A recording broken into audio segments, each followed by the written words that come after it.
So here we are in week 2, and let's just go over quickly what we covered last week, and let's just zoom in on this young lady. So I'm holding down the control key, command key on a Mac, space bar, click and drag. So we zoom way in, and we want to fix, let's go a little bit more. We want to fix any blemishes in the image to kind of start things off. So we go to the J tools, and remember to make your brush a reasonable size. You don't want to cover a big area at one time. Make it big enough just to cover what you're trying to get rid of. Remember also we have the healing brush tool, which allows us to sample from one area, and we see a good area here, and this is especially a good tool for image or parts of an image that need to be clean that are in difficult places, like on a brick building and so forth. The edges of things, like remember her lip. If you try to do that with the regular healing tool, it can blur this up pretty bad, but you can fix it real easy with the healing brush tool. So then the patch tool is also a great tool for fixing things. We can grab a larger area and drag it to a good area, and it copies it and adjusts the lights and the darks for you. We also have the content aware move tool. Remember, we can select something and move it so it, yeah, in this case it really made it look weird, didn't it? But move that over here. I'm sorry, I used the patch tool. That wasn't what I meant to do. So Control Alt Z a couple of times here, and we'll use the content aware tool.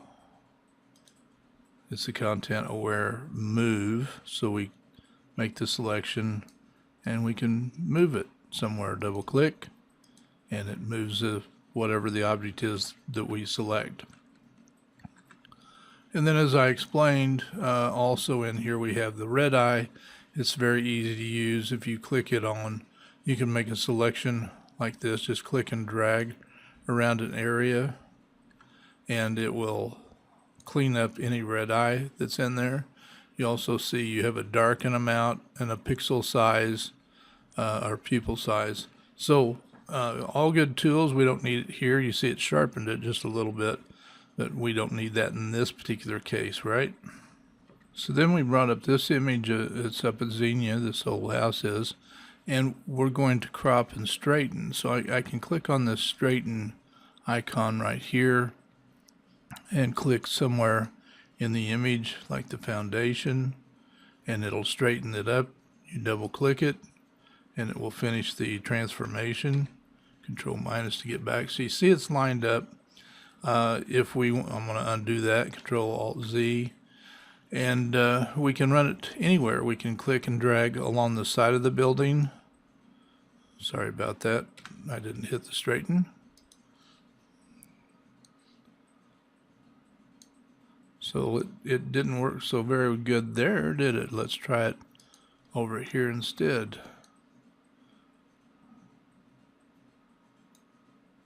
So it's a little wonky there too. So you go and you know, find places that are straight lines until you get what you're looking for. That's better, but still not great. But I found that it works real good on that foundation because we're trying to line it up that way. So then we can drag the crop area in by grabbing the corners. It keeps the perspective. We can move it left and right and so forth. Double click and we have a much different image this way. Remember also with the girl image, we only had the one layer to start with. So we click down here next to the little trash can at the bottom of the layers palette. And if your layers aren't open, you go to window, down to layers.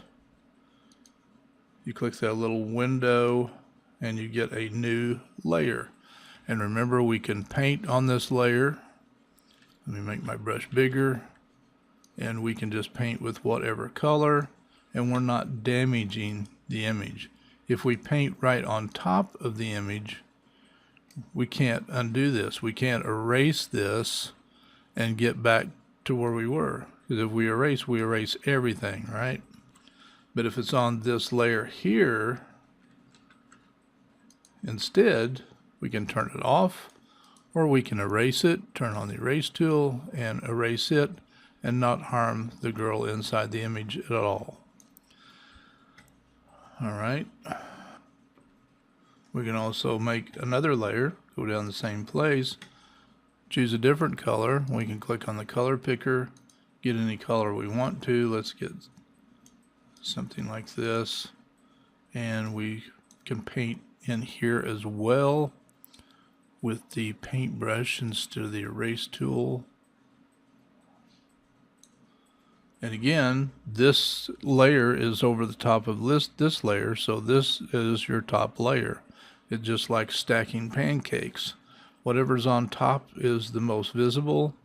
It may cover up everything underneath it. As a matter of fact, if I go like this, we can no longer see the girl underneath. But if we turn that eyeball off, you see the next layer under it. Turn that off and we just see the girl. So all of these things just build on each other, but the top layer is always the main layer. I can turn around and erase whatever I want of this layer. And that's the benefit of having more layers than just your background layer to work on. We also talked about masks last week, and a mask is simply you go down here to the bottom of your layers palette again next to the FX, and it looks like a brick there with a hole in it. I call it the square donut. That is the layer mask.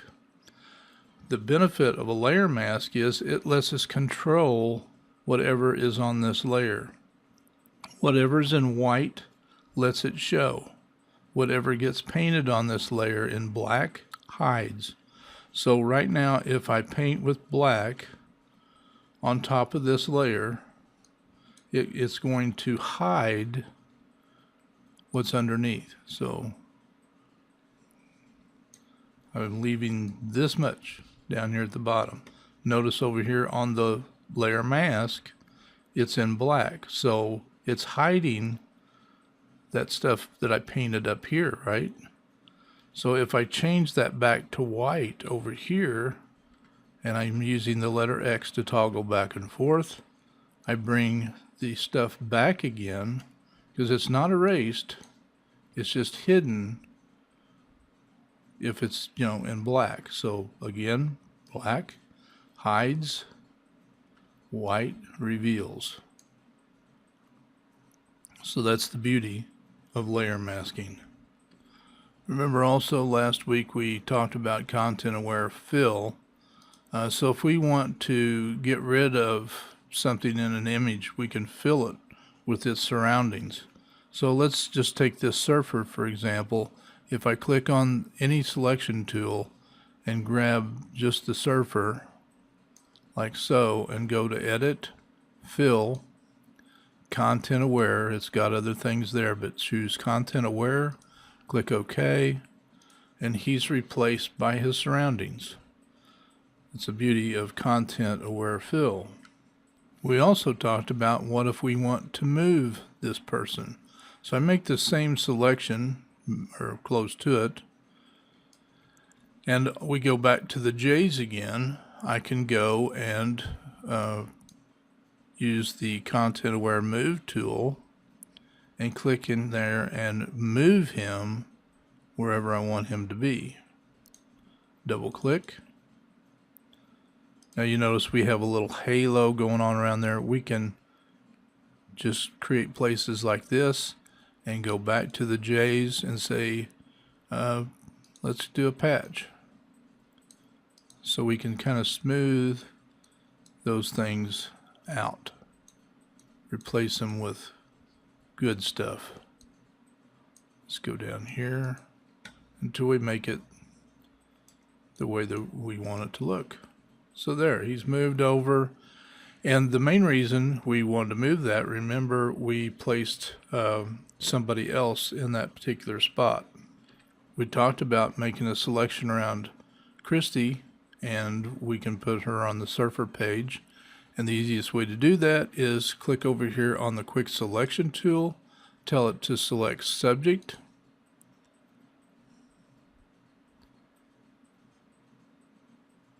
Once that's selected, we can go to select and mask, and we can refine this area, just dragging this around it. We're not going to get this perfect. This is just to kind of catch up with what we did last week. We're going to click on decontaminate, and we'll just say that's fine. Make sure you save it new layer with layer mask, click OK, and we're going to take this over to the surfer layer. Bring her in, let go, make her smaller by Control T. Hold down the Shift key to make sure you keep perspective. And that looks pretty good. And then if we crop it, we might like to keep things on the thirds so we can, that was the reason we moved the surfer, really, to get him in the thirds. And we can also bring this in, crop it more if we want to, and then we can bring this up a little bit more. Again, keep it in mind to get the surfer more at the thirds. And let's just bring some more of Christy back in. Double click, it's cropped, and we have a nice clean image. And then we wrapped it up last week by putting some text in. You can simply click over here in the toolbar on the T, or you can press the letter T on your keyboard and begin typing. Fun in the sun. And remember, you can drag your mouse across there, or you can double click on the T over here in your layers palette, which will select that text. We can click on the double T's up here at the top, click and hold, and drag it to the right to make it bigger. And just move it over. The color, we can change the color by clicking up here on this color picker. And we can sample whatever color we want to from anywhere in the image. I like this right here. And remember, we can also, to complete that text transform, we just click on the Move tool and then click T and hold down the Shift key, and we can make this bigger if we want to. Double click, and that catches us up to week 2. So let's move on in week 2's information, and we're going to open Adobe Bridge. So here we are in Bridge, and notice right now we've got Essentials clicked. Essentials allows us to set up or kind of a film strip on a light table situation. And you see there's lots of lots of photos here. Some of them are PSD, some of them are CR2s. There are no JPEGs in this shoot, I don't think. I think I shot all of these in RAW. Now, today's cameras pretty much allow you to shoot in JPEG or RAW or both. And I choose to shoot in both, actually. If I want a quick JPEG of something, I don't intend to really, work on it heavily, then I just would like to have a JPEG of it. But if I intend to work on it later, see what I can do with it inside of Photoshop, where I really like it and I want to print it, whatever, I want it to be a CR2 file, because that is the Canon version of a RAW image, RAW, all in caps. Camera Raw is a very powerful part of Photoshop, and it acts and looks a lot like Adobe Lightroom. You see and hear something that's similar to Lightroom also, having this light table situation.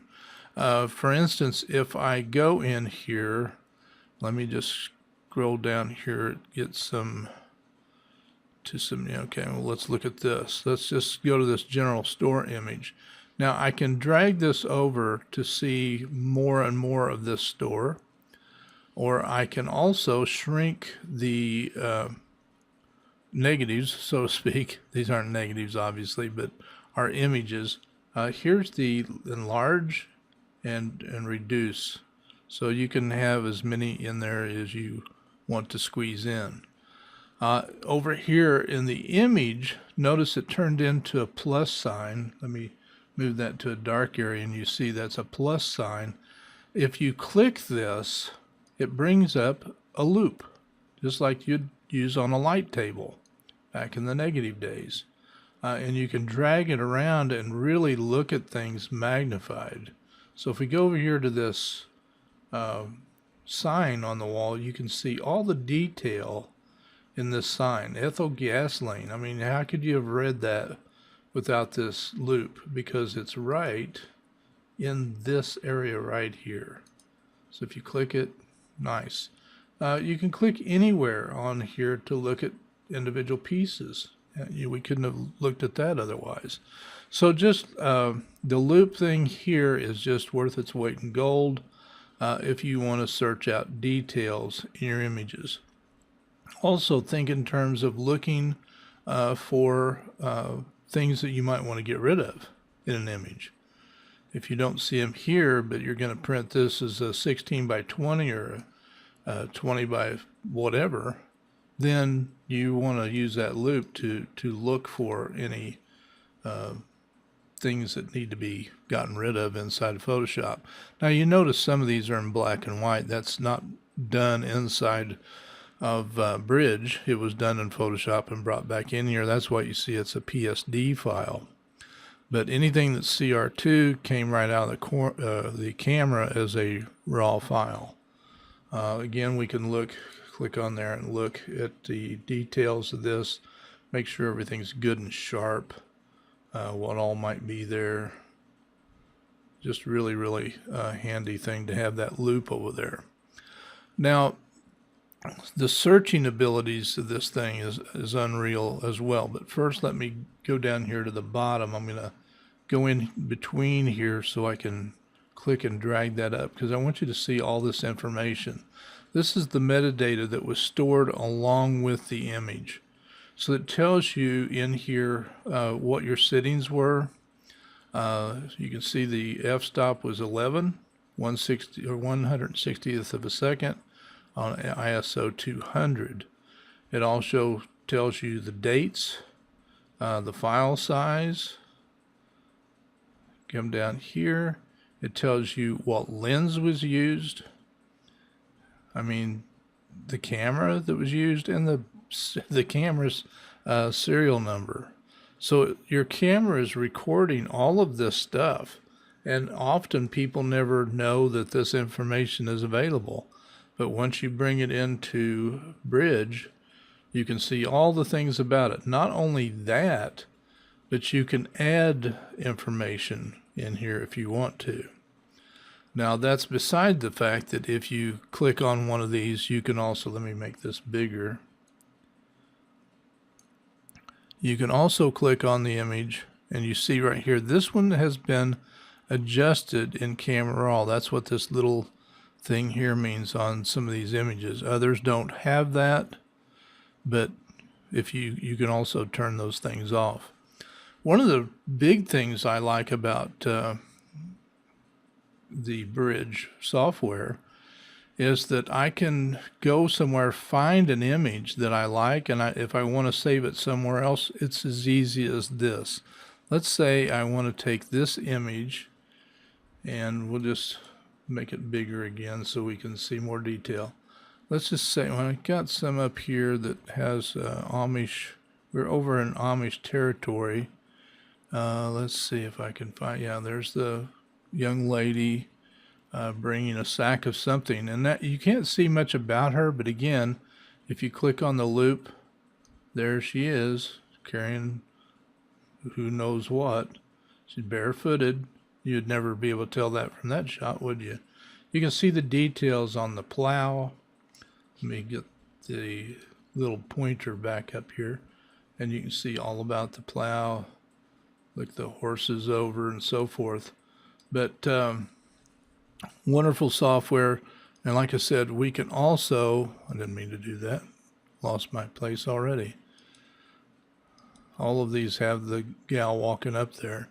But if I want to save this somewhere else, I can right click on it and say I can move it to another folder, or I can say I want to copy this to another folder. So if I click on that and I don't see exactly where I want to save it, I click down here at the bottom where it says choose folder, and I can go anywhere on my computer and save a copy of that anytime I want to. And I think that's awesome.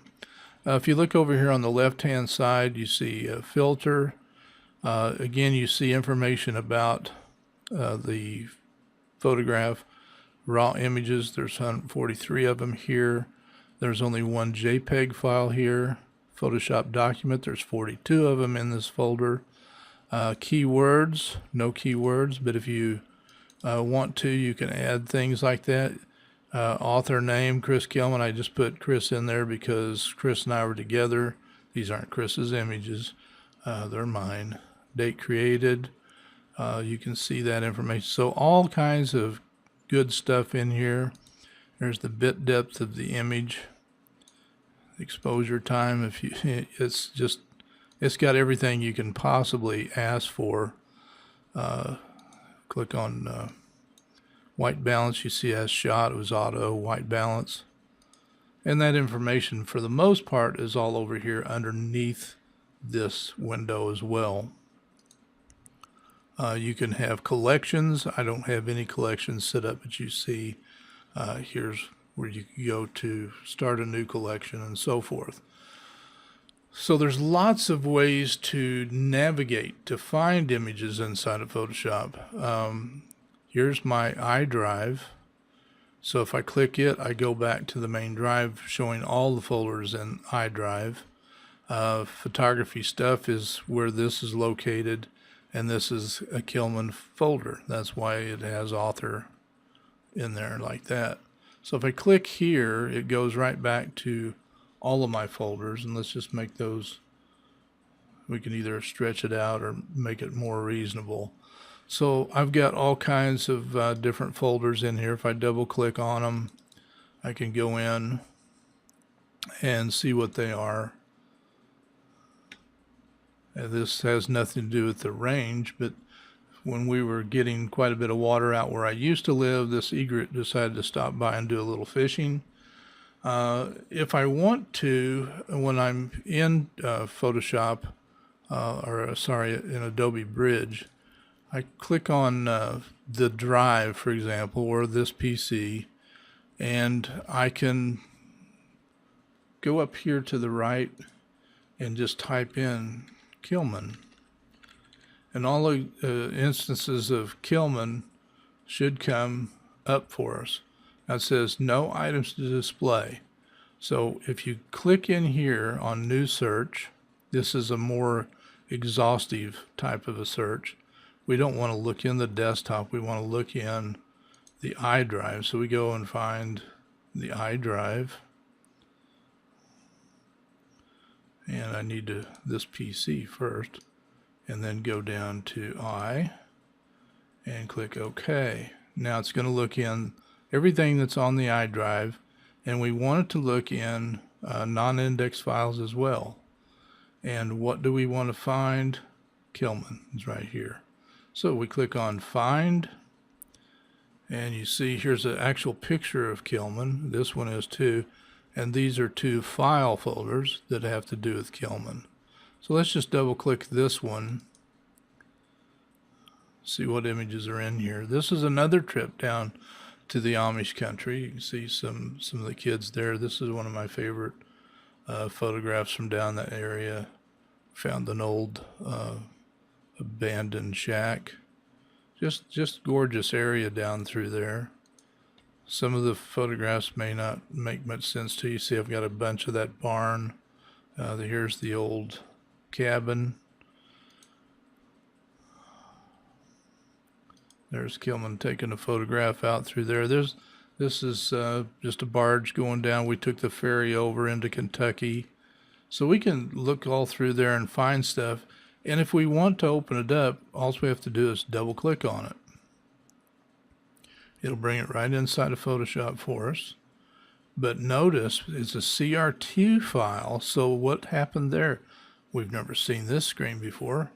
This is, as it says up here at the top, Camera Raw 10.5. And this was shot on a 7D. So over here, this is the part that looks very much like Adobe Lightroom. All the same stuff here for the most part that you'd find in Lightroom. But what we are is at a stepping place, a kind of a holding place where we can do things to the image before we take it on into Photoshop. So we can tweak colors, we can sharpen an image in here, we can do all kinds of things inside of here if we want to. For example, if the exposure is not bright enough, here's our exposure control. We can bump the contrast up and down. We can make the clarity go up and down. And, you know, you see dehaze. Lots of things we can do. And notice these sliders are already moved around a little bit. That was why I'm going to cancel this, go back into Bridge. That's why you see that little arrow thing here, because, let me make that a little bit bigger. That little arrow deal there, arrow, line, arrow, means that this has already been adjusted inside of Camera Raw. Well, let me go right back into Raw again. It's not a piece of software that you could just open your computer and go right to, but it's there and waiting, and it's inside of Photoshop as well, and we'll see that in a few minutes. We can do all kinds of things with the color inside here. We can make them much more robust. You can see how we can change the light and dark on things. We can make them more saturated. If you look at that roof on that tin there, it's became more saturated. So there's lots and lots of controls in here, but these we'll look at a little bit later, hopefully. So I'm going to go ahead and open this inside of Photoshop, and that's done by clicking on Open Image. If we just want to save it, what we did there, and not go into Photoshop, we can come over here on the left and hit Save. So I'm going to click Open. The image, the change that I made in there, making this a little bit more saturated, is there. Well, there's nothing special about this image. I just wanted to show you the difference in it. Now, we don't see any more of that other piece of program, but if you go up to Filter, and this is fairly new in Photoshop, it won't be in the versions of Photoshop a couple back. So if you click on Camera Raw Filter, we go right back into Camera Raw, because Camera Raw didn't used to be a filter inside of Photoshop. So this makes it very, very powerful, and you'll see more of that in the last two sessions of the class, probably the last one actually, where we really will tweak some images in here. For example, if I want to just work on the building here, I can click and drag just on that to change colors. I can change the shadows on it, the exposure of it. I can change any of these things that have to do with just that. Then I can also click and add a new one of those pins right here, and I can go over here and change the colors and so forth of that trailer. I can drop another one and change the grass.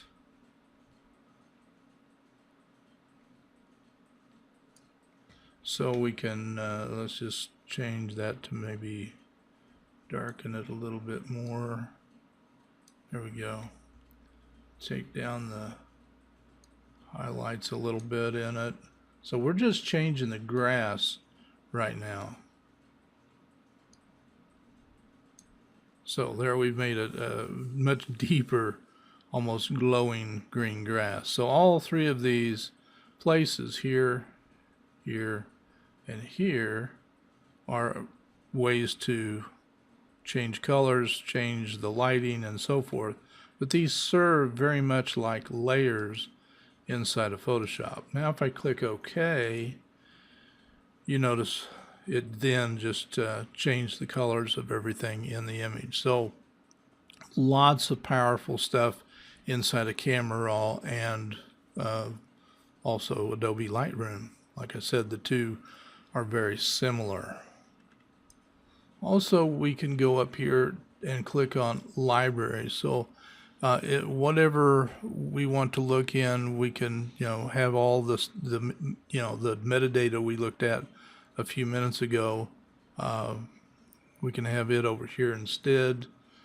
Film strip is placing this stuff down below. An output. I actually saw a reunion, 50-year reunion, done just a short time ago, and we had our pictures taken, and several other people were having theirs taken at about the same time. And I looked over the assistant's shoulder, and lo and behold, on his computer, he was looking at all of the people from the reunion inside of Bridge, Adobe Bridge. Why? Because you can actually print out of Adobe Bridge, and that's all set up right in here, and you'd export it as a PDF file to print. Very cool. It's very limited because inside here you're not going to be doing a lot of editing of the photograph, but you certainly can do some. And you can put a little bit of text on it if you want, like a copyright or something like that. So kind of a cool feature inside of Photoshop as well. I should say inside of Bridge, but it all is part of Photoshop. Okay, so let's look at some more details about this. For instance, let's say we want to put more information in about this image. So we can right click on here, and you can do all of the things you see here. We can copy, we can place them into Photoshop, we can purge them, reveal and explore, so forth, stack. You can rename them. You can, batch rename all of these files at the same time. Develop settings. Any image that has these little up and down arrows on them, those are developing marks that shows that we've edited or done some developing work, and we can go in there and clear that completely so it goes back to original. And I'll show you right here, and whichever one that was on, where did it go? Right up here. It no longer has. Let's click on one that we know has it, because we just did it a few minutes ago. So right click and develop settings and clear settings. So now that all that stuff goes away, it reverts back to the original photograph, which I like very much. All right, we can also go on there and put file info in, so we can put all kinds of document title, who the author is, and put a rating on it. So we could, say this is a 3-star. Click OK. So now it's got a 3-star rating. So you can search by all your 3 stars or all your 5-star images when you do searches inside of this as well. For instance, if we go up here to sort manually and click that, you can see all of the ways that you can search in here by keywords, by the ratings like we just gave. All of this stuff is a way to do searching. We can go in here and we can open up, see recent information that we had open, and we can create new files right here, or trash right here as well. So in my little world, Adobe Bridge is worth its weight in gold. Like I said, we can find so much information about our what we photographed.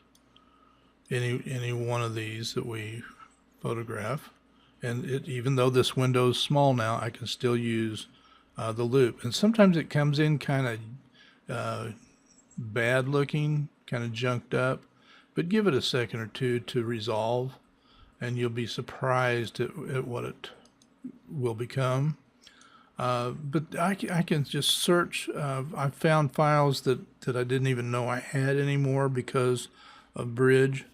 But it's a great way to go to any specific date or any specific file, bring it up, and begin working on it. You can rename it from directly in here if you want to. You can make copies of everything. Just a fantastic program for so many things. And as you play with it, as you get to know it and trust it, I think you'll grow to like it as much as I do.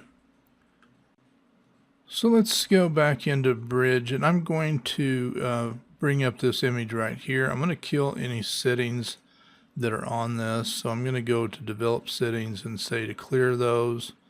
And I'm going to double click that.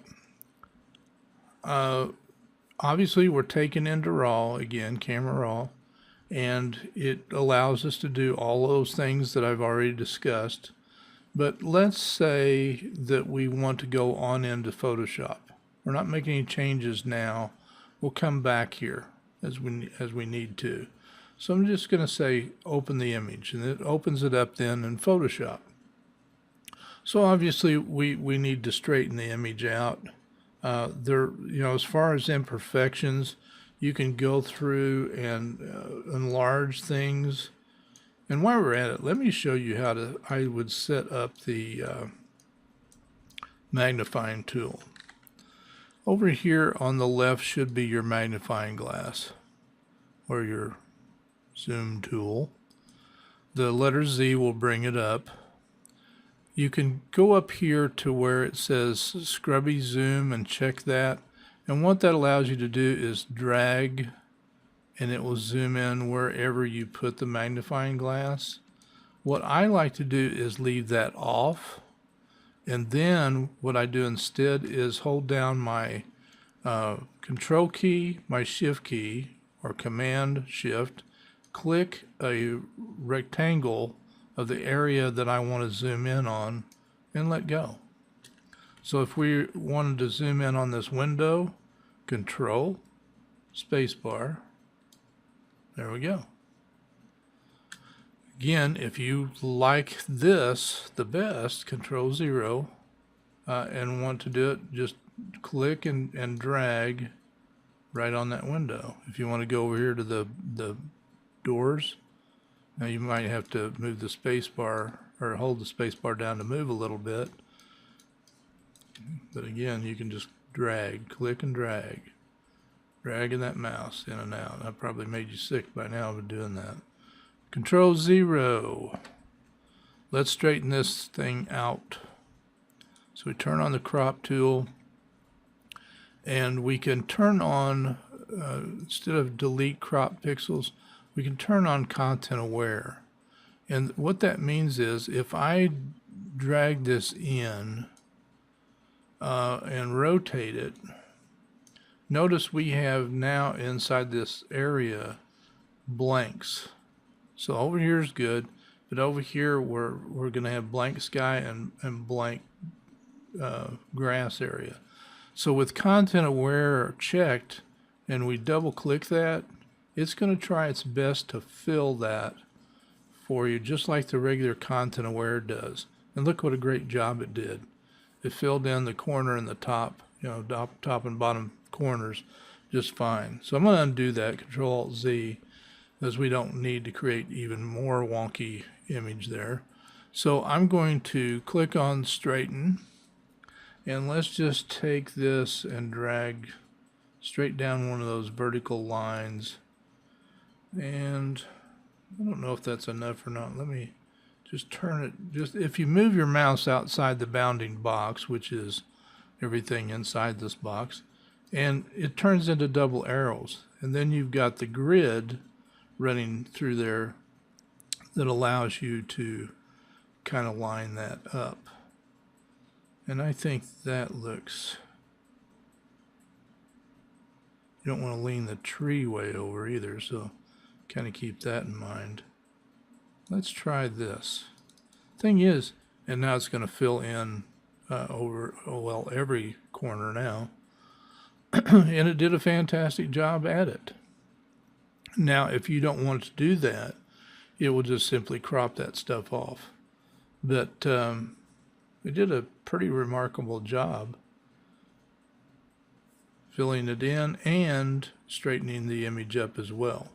So what's going on right over here? We got something. If it's trash caught up in the weeds, I don't know. You notice the image is kind of soft back here. The main subject is the barn, so that's what the focus would have been on. Let's get rid of this stuff. We can use the J tools if we want to, but it's not ideal probably here. We'll see. No, I don't like what it did. Let's do the patch tool. Let's grab some of this stuff and let me add to that. Now, you can add to a selection or subtract from a selection, and this is key info. If you want to add more so we don't cut that off, you hold down the Shift key and click, and that'll add that area. If you want to take away from the area, you hold down the Alt or Option key, and that'll reduce the selection. Add with the Shift, subtract with the Alt or Option. Okay, so let's try the patch tool. We'll take this over here, and you can look in the preview over there on the right, and you see what the area is going to look like if we release it there. So fogged it up a little bit right in here. So let's grab that foggy area right there, and let's try getting something from there. Take this, get it from over there, Control 0, and that bad area is gone. I don't like that mailbox that's back here. So again, let's just grab it and take it up the road, so to speak. Anything in here that looks like a pattern is building up, you can just make a selection around it. Let's maybe go back over here and add that in. Notice it again will adjust for light and shadows, so that's a big bonus. So that's gone. You have a barn or a house, back over here too. Your choice whether to get rid of it, but you can kind of piecemeal that and just drag that down like that. Keep it level. See the preview over there? If you line that up and let go, what it's going to fill it with. And then we can grab some more, go down here, and grab this remaining stuff.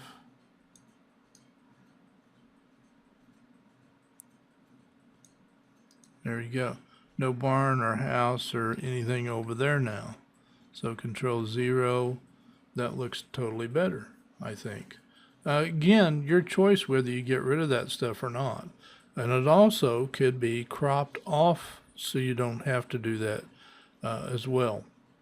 Again, your decision. You're the artist. You're the person that's going to have control over this. To me, this is kind of an abrupt tree line right here because of there's a pole there.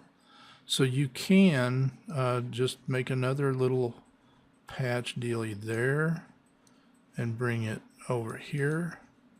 Yep, I don't like what that did. So let's try Control Z one more time. Let's try the content aware fill. That's nice. So we'll take that over the other any day. Okay, so now what if we want to adjust individual things? I showed you the adjustment brush that was in Camera Raw, where you can paint just in the tree or on the barn or there. In that case, it was trailer and so forth and trees. But let's think in terms of changing some of the things that are in this image. So you've got all of these adjustment layers, And remember, right now we only have one single layer. Now we can protect this image. Remember the smart layer? If we right click on this, we can convert this to a smart object. I like to do two things here. I want to protect this image and leave it alone. So I do a Control J. A Control J creates an identical copy of the original layer, the background layer. But notice now it's changed and says layer 0 copy. That doesn't matter. We don't care about that. Okay, so if we go backwards, we have this, right? So now we have the exact copy. We can turn that off and just keep it for safekeeping. And then I'm going to take this and call this one new, just for the heck of it. So I can double click on the text and rename it and click anywhere in the gray to get it to make the change.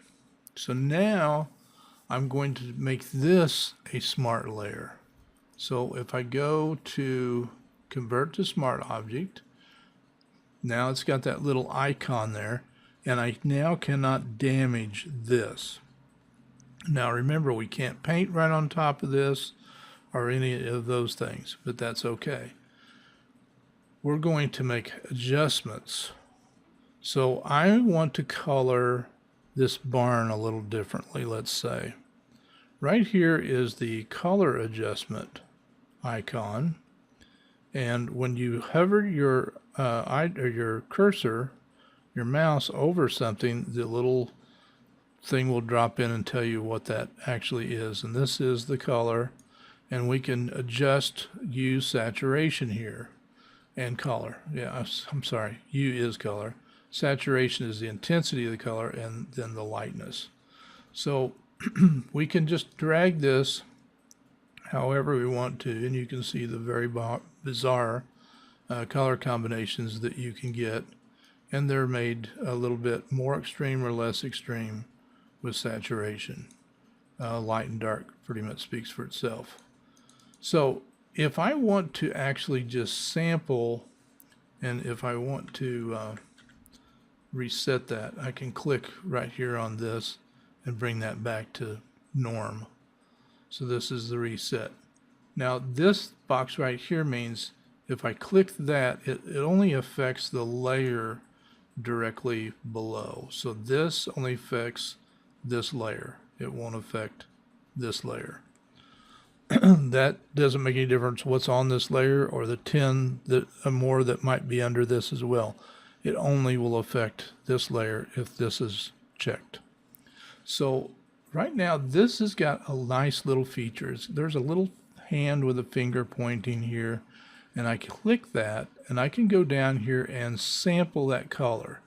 It shows me the sample area, but it also will allow me to click, and now I've got the finger again, and I can intensify that color or I can reduce the intensity.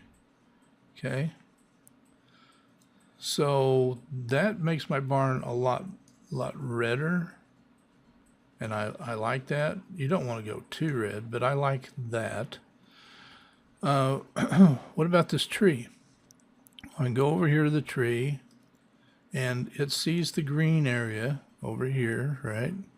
So now I can make it more intense, darker, drabbier. Now the green down here is going to be very similar. I click here and I can change it also, but it's changing part of the tree, as you can see. So we're gonna just say that's fine, but I don't like making the change to the grass and the tree at the same time. That makes it more yellow. That looks kind of nice, but it's changing too much stuff. So here's what we do. We're going to kill this, and we're going to create individual adjustments. So I'm going to select this layer again, click on this again, And I'm going to say that I just want to make the barn red, and I'm not worried about anything else in this image. I'm worried about the barn only. So I'm going to sample the barn and make it more intense. Okay. Now I'm going to close that. Now I just have the barn more intense. I'm going to create another layer. I'm going to make the tree more green. So I click on the hand, come over here, sample it, and run that up. Now notice the grass, again, is getting more yellow as I change that. I'm also going to see about changing that a little bit. All right, here's what we're going to do. We're going to, this is a layer mask. Remember we talked about it briefly last week. The layer mask, again, allows us to hide things and to show things. Right now, this terrible yellow grass is showing. We want to hide it. We're going to paint in the mask with what color? Hope you said black. Because right here, black turned on. Now, if black and white aren't the default colors over here, just press D as in dog on your keyboard, and that'll bring up the colors. If black isn't on top right now, you can press the letter X and it will toggle these back and forth. To turn on the paintbrush, you can press the letter P as in Paul, or you can go up here to the tool. And so we're going to paint with black to what? Hide. We're going to cover up this grass so that green effect doesn't affect here, only here. So if I start painting, this goes back anywhere where the green thing is. This goes back to normal. Anywhere else along here, yeah, a lot of that was affected, see? If we want part of this not affected, we can do that as well. So now you see over here in the layer mask, the part that's in black means that it's hidden down here. The change that we made to the image with this is hidden, but this part is revealed. If I turn this off or hide it for a moment, the whole mask, I can right click on it and say disable it, and notice then all of it goes back to a lot of green. Enable again, right click and enable it. If I hide that, only the tree color is changing, right? So what if we want to make the sky a little bit different in areas? So again, we get another color adjustment. It comes with its own mask, and we're going to call this first one the barn. We'll type in barn. And this one is the tree. And this one will be the sky. Now there may be 50 different things in this image that you want to change the color on. And that's wonderful. This is how to do it and have complete control over it. So let's look at the sky and think in terms of blue. Let's see about saturating it more. Yeah, that's getting some deep color, right? So now if we've changed the other colors, which I would guess that we have, we're going to just click this. I'm not really seeing the change. There we go. We got. Just want to change the sky. I'm going to leave that right here. Turn that off so you can see it's making an overall change on all kinds of stuff. See? It's affecting the tree, it's affecting the barn, it's affecting the grass. So here's what we're going to do. This is a little different. We're going to hide everything. We're going to blacken this whole mask so nothing on here shows. So we can take a huge paintbrush and paint with black, or we can go and do an edit, fill, with black. Click OK. That fills that mask with black. So if we turn that off and on, you don't see any difference because everything's hidden. But if I want to let some of that sky show as bluer, I reveal, right? So I reveal with white. So we have the white brush and we can bring more blue in just in the place we want it. Let's go down here. And normally I don't use 100% to make those changes. Let's back up a little bit here. Control-Z a few times. We want to take this down, fill it gradually, and we want this to have a soft brush. It is. It's all the way soft. So then I paint a little more intensity in here, maybe up here, over here, up in here, in here. Now if we turn that off and on, look at the parts that are changed. It's subtle, but it is definitely changing. Now what if I want to add maybe a little color in the clouds? Well, we can do that too. Another adjustment layer. This time I'm going to just, let's see, let's find just a color. How about a little bit of that? Let's see what it's going to look like. I actually want to maybe find an orange. All right. So guess what? We don't want this affecting the whole image, right? So if we want to hide it from the overall image, we fill the mask with black. So I can do that, edit, fill, black. It hides all that, right? But we're going to let some of it show through. So we reveal with white. And let's just put some of that in to these clouds.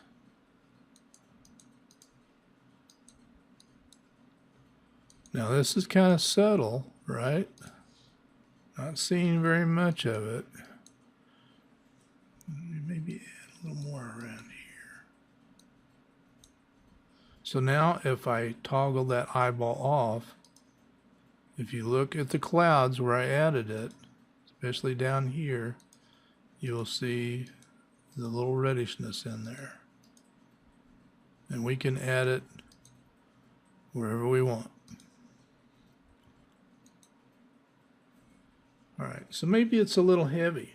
You know, right down here it's kind of coming out of the cloud and into the sky a little bit. So remember, if we switch it to black, it will hide it. See? And I'm painting with just 18% opacity. Anywhere that you think it might be too heavy. If I want to show, again, I just switch back to white. I'm going to add some up in here. See it? So we can control the color on anything inside of an image. Literally anything in the image can have its own layer, and I'm going to call this one Sky Lights. Now we can have more than one color that we add in the sky. One of the things I like to do sometimes is, especially more evening type images, I might add a whole bunch of color. Let's go with another adjustment layer here on color, and let's just let's try a yellowish color here. Let's try that. So again, we don't want to see this. We want to cover it. So I'm going to fill it with black. Hides all that stuff. I've got white on top here, so I can now color in some yellow. So I'm just going to paint a little bit. Let's just paint it a little harder. I'll show you what I'm going to do. Of course, where it's darker, it's going to show up more to begin with. Just add it in here. And I'm going to show you this. This is not the way it's going to finally look. Just overlap that a little bit. I'm going to go up to Filter, Blur, and go to Motion Blur, which according to how much you change this, this stuff will move more and more. Now we gotta, I've gone too far here, as you can see. I went all the way. You gotta have this like at 0, because we want the wind, so to speak, blowing left to right. You can go up and down, but see if you could run it to go up, then it goes that way. But this is actually, just like you're going, just blowing it with your breath. And now we've got it kind of scattered up in there. And then we say, well, it's just over here, it's just too heavy. So again, we hide it. We'll switch that back to black. And we can make this brush bigger so it's kind of happens softer. And so you got some yellowish going on in there.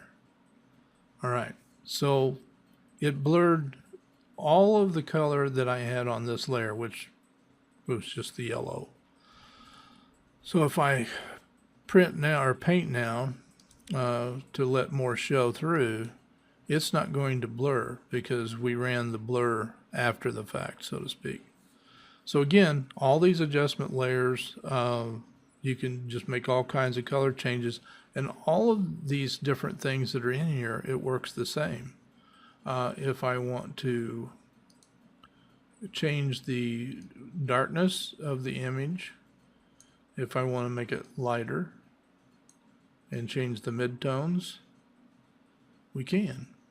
But we don't have to do it on the whole image. We can run it on the whole image. Let's say we want the barn to be darker like this.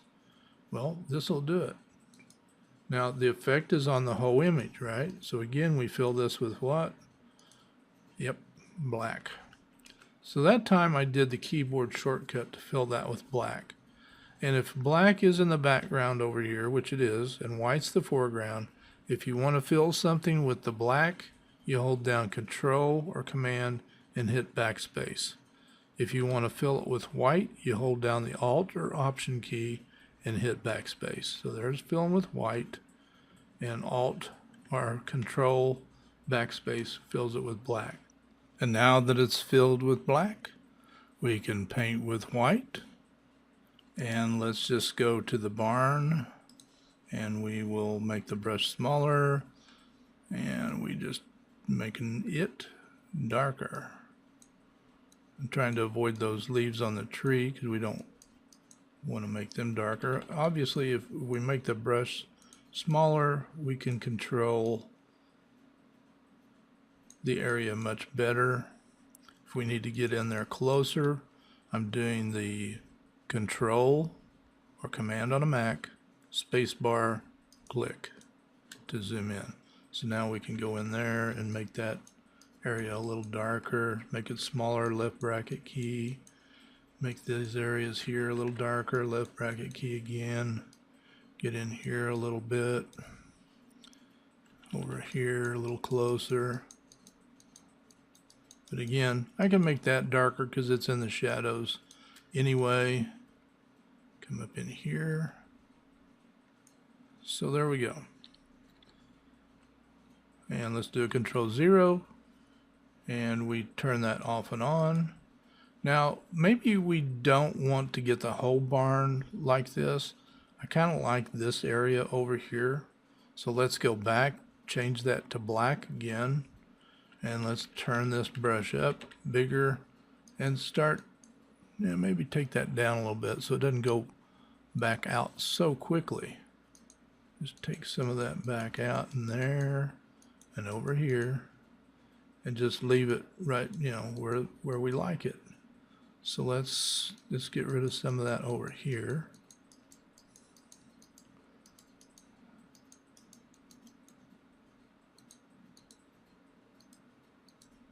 We don't need that over here. Let's try it again till you just, yeah, I like that. Maybe not over here again, over further. We'll get rid of that.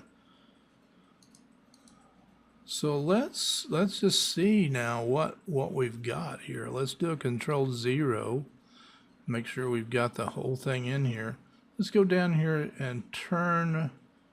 Let's just go like here. If we want to turn these eyeballs off, click and hold and just go down, down, down, and it keeps going until you've turned them all off. And then here's the good one. Then we can go back up here to the top.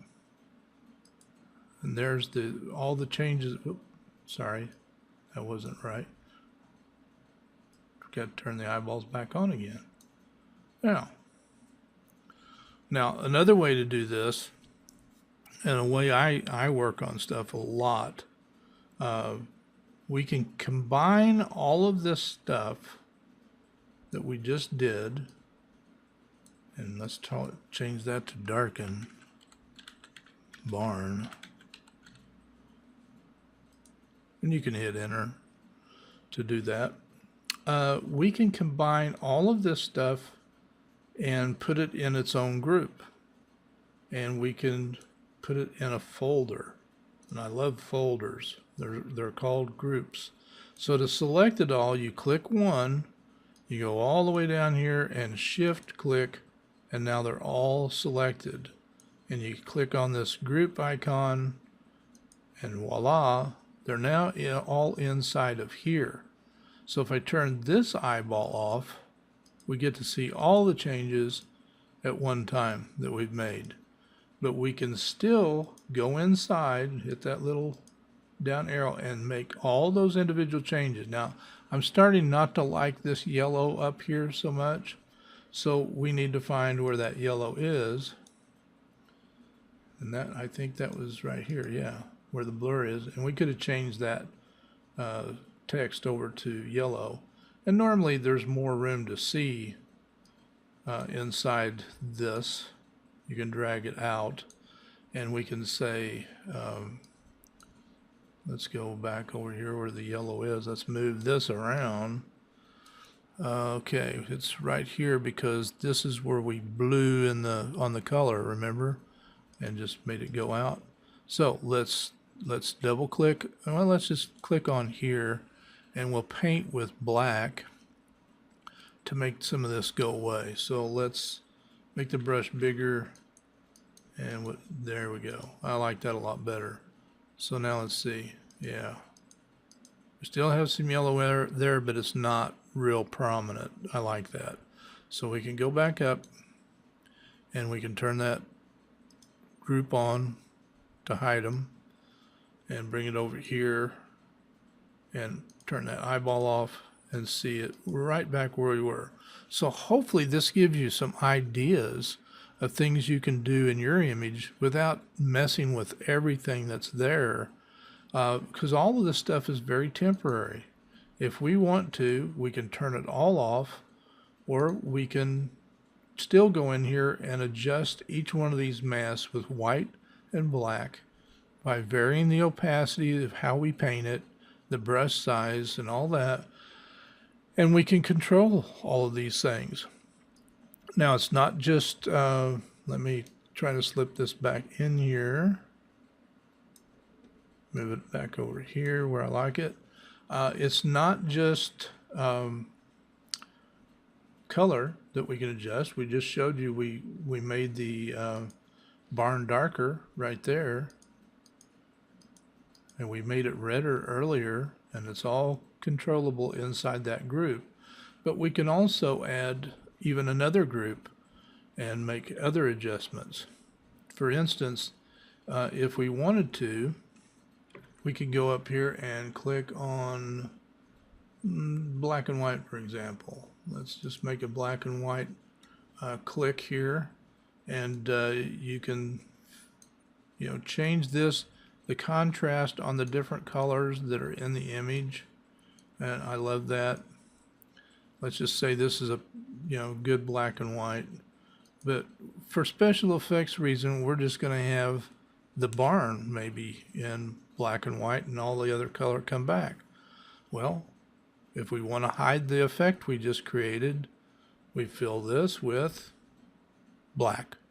So again, I'm going to hold down, now this time black is on top, so I hold down my Alt key or Option key on a Mac, hit backspace, fills that with black. Again, I'm going to paint to reveal with white. So we go over here and make this brush a bit smaller, and we're basically taking the color out a little at a time. If we painted with this being 100%, it takes all the color out the first strokes. Anywhere you paint right now, it's going to turn it into black and white. And I'm not using any care at all where I use this, just so you can see the effect. So we have so much control over our image, it's not even funny. Again, I can bring this color back in slowly by using black to hide that again. So I turn on my brush, I paint with black, and here comes the color back in, kind of slowly. And so we can get it back to looking like a barn that's lost its color. It needs to be painted. Paint that back in. The grass for sure. So again, lots and lots of control over our image, and we can put this one in a group folder also if we choose to. And if I click and hold and drag that in, now it's inside that, so if I close it, you no longer see it. And I can just say black/white, B/W. So again, I can turn that off and back on. So experiment with this image, experiment with other images, and so you can see what you can do for yourself inside any image. The control that you can have through layer masks is just incredible. And we didn't destroy or touch the original layer at all. It's still completely pristine like it was when we first made it. We can turn that one off, turn that one on. It's the same layer, undestructed, not destroyed in any way, just all done with adjustment layers. All right, that wraps up this week. I want to wish you all the luck in the world working on this stuff. Use some time, get involved with it, and practice,